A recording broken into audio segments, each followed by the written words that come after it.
In today's video, I'm going to teach you how to add a language to Odoo.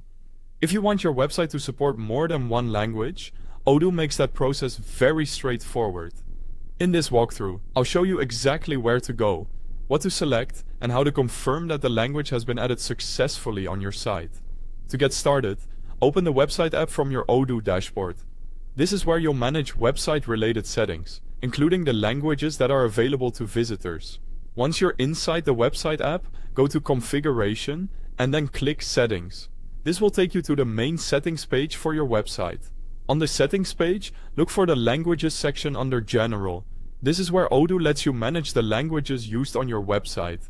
When you find it, click Install New Languages. That will open the Add Languages window, where you can choose what you want to add. Inside this window, open the Languages drop-down menu and select the language you want to install. Take a moment here to make sure you choose the correct language, especially if there are multiple regional variations available. After that, go to the Websites to Translate section and select the website where you want this language to be enabled.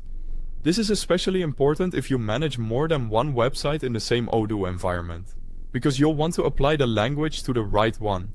Next, decide whether you want to enable override existing terms. This option is useful if you want Odoo to replace existing translated terms with the new ones being installed. If you're updating translations or standardizing wording, this can help. If you've already customized translations and don't want those changes replaced, be careful with this setting. Once everything looks correct, click Add to install and enable the selected language. Odoo will process the request and make that language available for the website you selected.